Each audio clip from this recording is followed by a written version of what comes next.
Aretha Franklin left an extraordinary, soulful legacy. Kevin Frazier from Entertainment Tonight joins us now with more. Kevin, you spent a lot of time with Aretha, and you really got to know the lady. I had a chance to sit with her. My favorite moment with Aretha is that the first big interview I did with her, we went to Detroit, and she wanted to meet at her favorite restaurant. We set up and everything was laid out and we were all set to talk to Aretha, and then she walks in and I'm like, Miss Franklin, there's your chair. And she's like, no, baby, we're gonna eat first.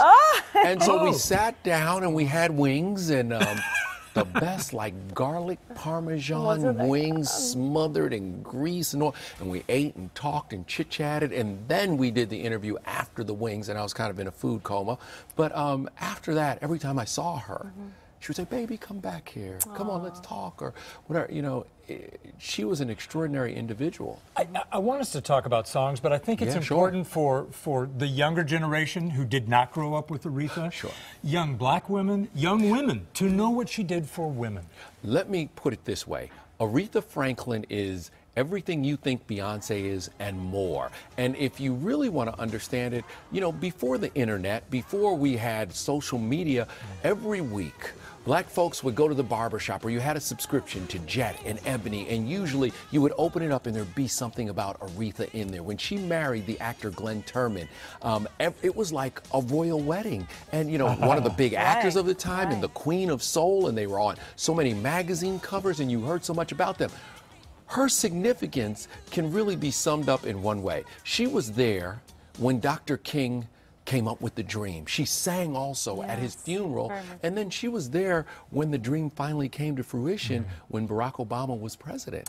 And so she has spanned so many generations, and we don't think about those generations. A friend of mine, Ron Weisner, was also one of her many producers.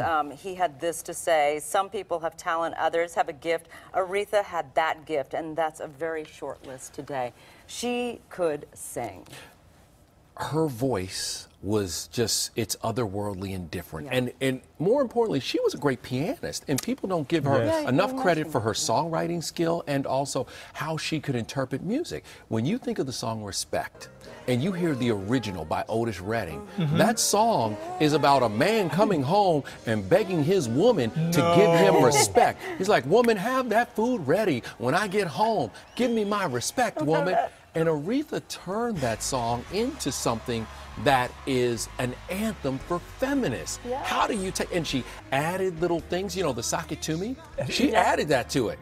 She did? Yes, so all that stuff is just the genius of Aretha. Oh my God. That is amazing. I never knew Otis Redding recorded the song first. Recorded the song first, and it really is about a man coming home. Woman, give me my respect. Give me my food. Give me my dinner, or whatever. And so it is genius that how Aretha took that song and made it her own. And Otis said in the end that he's like, it's not my song.